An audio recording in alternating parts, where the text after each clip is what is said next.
সিরাজ যেখান থেকে গেল তখন ওই জুতোটা পড়ে গেছিলো, যাই হোক কানা বসে জুতো পড়ে যায়, জুতোটা খুলে রাখেও। আর এদিকে সোজা কিন্তু মির্জাপুরের সৈন্যরা তাড়া করছিল, চলে যাচ্ছিল, কিন্তু ওকে দাঁড় করিয়ে সঙ্গে সঙ্গে জিজ্ঞাসা করলো ফকিরটাকে যে তুমি কাউকে দেখেছো কিন্তু যেতে? বলে হ্যাঁ দেখেছি। বলে কাকে? বলে সিরাজদৌল্লাকে। বলে কোন রাস্তা? বলে এই রাস্তা দিয়ে। আজ পর্যন্ত ওকে ধরতে পারতো না যদি জানসা ফকির না বলতো। তখন ওকে ধরে নিয়ে আসে ফারাক্কা থেকে, ধরে নিয়ে এসে মির্জাপুরের বাড়িতে 3 দিন রাখে ওকে বন্দি করে, 3 দিন বিনা জলে বিনা খাওয়ারে। তারপর দিন সিরাজকে খুন করা হয়। কিন্তু কে মেরেছিল জানেন?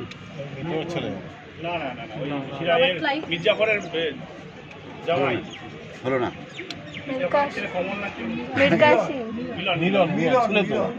আমি বলি এবার, ইতিহাসে কোনো জায়গায় সব লেখা নাই। কে বলে মির্জাপুর, কে বলে মির্জাপুরের ছেলে, কে বলে মির্জাপুরের মিলন, মীর কাসিম জামাই ইংরেজ। এটা কোথাও কোনো জায়গায় এসব কথা লেখা নাই। এক জায়গায় লেখা আছে যে মির্জাফরের ছেলে মিলন আদেশ দিয়েছিল। প্রশ্ন হচ্ছে কাকে? সেটা কে? সেটা হচ্ছে মোহাম্মদী বেগ। তাহলে মোহাম্মদী বেগ কে? সিরাজের পালিত ভাই, হরিবাইদি খেতে মানুষ। ভালো করে বুঝেন। 1 মাস আগে থেকে ব্রেন ওয়াশ করে যে গদি দেবো, জায়গা দেবো, জমি দেবো, বিল্ডিং দেবো, সব তরে গেল। কি কথা না, সিরাজকে মারতে হবে। ও ভালো করে চিন্তা করে দেখলো যে আমি না এর সঙ্গে থেকে ইয়াসি করেছি, কিন্তু আমার ফ্যামিলি তো গরিব। ভগবান একটা বিশাল চান্স, যেই চান্স ছাড়া যাবে না, পয়সার চান্স, ঠিক আছে? বাংলা উড়িষ্যার প্রপার্টি সব আমার, এই ছাড়া যাবে না। ডান, মেরে দিল ওকে। যখন মেরে দিল তখন তাকিয়ে দেখছে, পিছন করে তাকিয়ে দেখছে যে আমারই ভাই আমাকে মারলো। সিনটা ভাবেন একবার, সিনটাকে ভাবেন একবার ফিল করুন যে পিছন করে তাকিয়ে দেখছি যে আমার ভাই মারলো আমাকে, যাকে আমি এতদিন থেকে মানুষ করেছি, যাকে কোলে পিঠে মানুষ করেছি, সেই আমাকে মারলো। কথা বুঝে গেল? এবার সৈন্যরা ওরা দেখলো আরে সব বোনা আছে, ডেঞ্জারাস মাল, যে পয়সা নিয়ে ভাইকে মারতো, আমরা কে? সবার আগে ওকে মারো। এইটা হচ্ছে পলিটিক্স। সত্য যুগে পলিটিক্স ছিল, এখন পলিটিক্স চলছে, ক্যাটাগরি চেঞ্জ হচ্ছে একদম। বাপিকে আমি বড় করে তুলছি, কমে তারপর যে ওকে মানে এত পিস করে মানে একটা বস্তার মধ্যে পুড়ে নিয়ে ওকে নিয়ে গিয়ে গঙ্গার উপরে খোসবাগ রয়েছে, খোসবাগেও সমাধি হলো। খোসবাগটা কি ইতিহাসে লেখা আছে, আমরা বলি খোসবাগ, কিন্তু খোসবাগ না, খুশবুবাগ। বুঝে গেল না? ওখানে প্রচুর গোলাপের গাছ লাগানো থাকতো, আর সিরাজ ওখানে ফুলের গন্ধ বা হাওয়া খেতে যেত আর কি, ওই জায়গাটাই তার নাম দিয়েছিল খুশবুবাগ। তার জন্য ওইখানে গিয়ে তার সমাধি হয়েছে। না ওই ডেড বডি তো হাতি করে ঘুরে দাঁড়িয়েছিল না? যিনি গাইড ছিলেন তিনি বলেছিলেন ওই মৃতদেহটাকে নাকি ঘোড়ায় করে ঘোরানো হয়েছিল, পুরো হাতির পিঠে করে ঘোরানো হয়েছিল এরকম কিছু। এটা এগুলো সত্য নয়।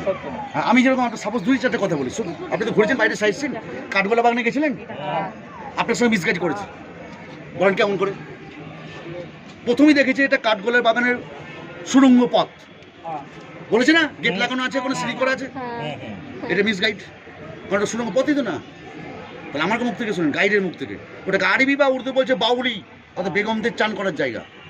ওখানকার বেগম আমাদের গঙ্গা আসতে প্রয়োজন নেই, তাহলে আমাদের গঙ্গার ওখানে প্রচুর জল পৌঁছায়, তাহলে ওই জলে গঙ্গার জলে চান করবে। তাই বলছে আরবি বলতে বাউলি হতে বেগমদের চান করার জায়গা। মুর্শিদ কুলিকার মেয়ের জ্যান্ত সমাধি, আজিমুন্নিসা বেগমের জ্যান্ত সমাধি, দেখেছেন না? কি বলেছে? কোন জায়গায় বেগম বলেছে না? মিসগাইড, রং দত্ত হয়ে গেল। মুর্শিদ কুলিকার মেয়ে আজিমুন্নিসা বেগম ব্যাড ক্যারেক্টার, ওটাকে ঢাকা দেওয়া হয়েছে। আর একবার বলুন। মুর্শিদ কুলিকার মেয়ে আজিমুন্নিসা বেগম চরিত্রহীন মেয়ে।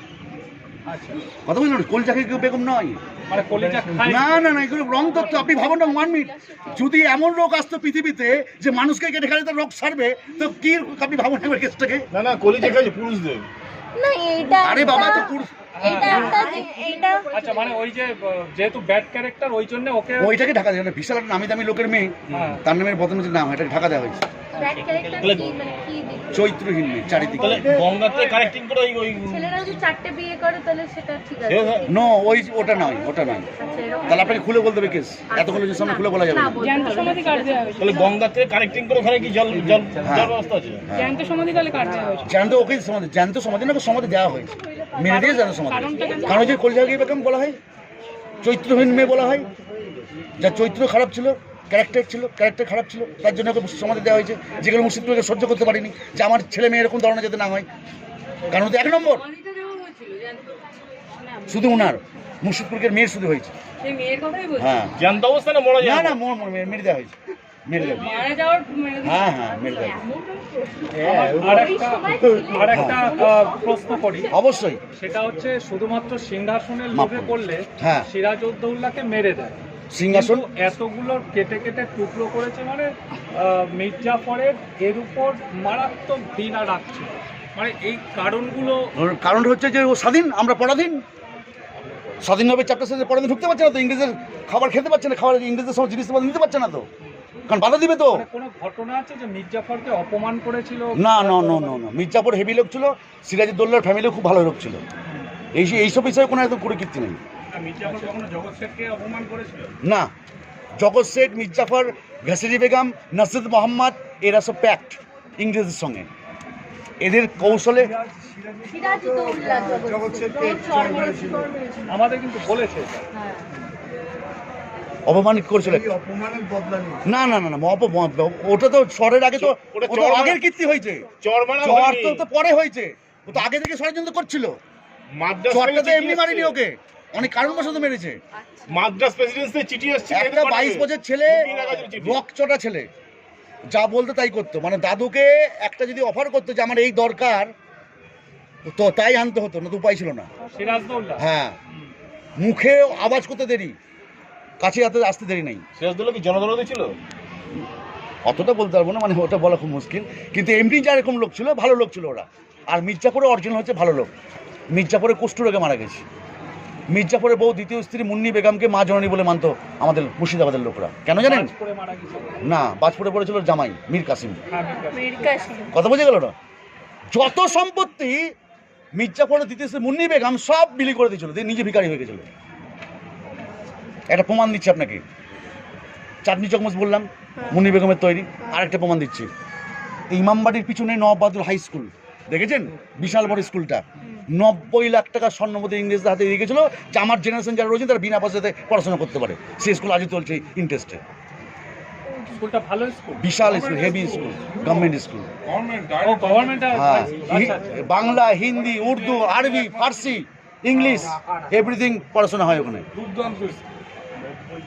ঠিক আছে, এবার আমরা হ্যাঁ, এবার যাওয়ার। আমার কাজ কমপ্লিট। কাকু একটা প্রশ্ন। হ্যাঁ বলো। আপনি বললেন যে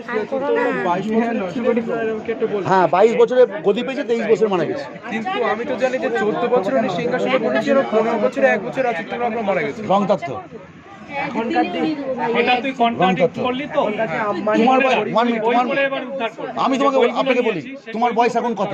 জাস্ট ডোন্ট মাইন্ড, জাস্ট বলছি, তোমার 17 বছর বয়স। তুমি ভাবো যে তোমার ব্রেনে 17 বছর বয়সে কি কি তুমি ফিল করতে পারো ঠিক মতন, মানে কেমন কেমন ফিল, মানে জাস্ট বলছি, ডোন্ট মাইন্ড, জাস্ট বলছি।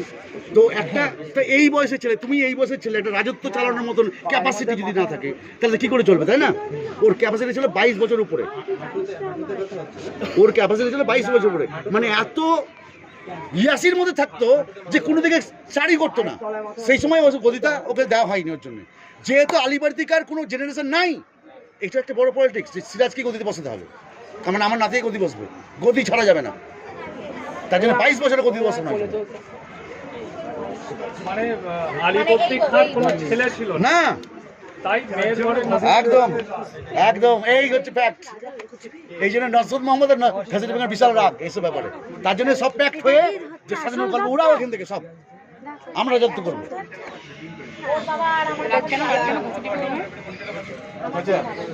যেহেতু সিরাজ হচ্ছে স্বাধীন নবাব, আর এটা প্যাক্ট হচ্ছে পরাধীন নবাবের সঙ্গে, অসুবিধা আছে না? তার জন্য রাগ। অসুবিধা আছে? আচ্ছা চলো। আমরা বাচ্চারা শুনে না।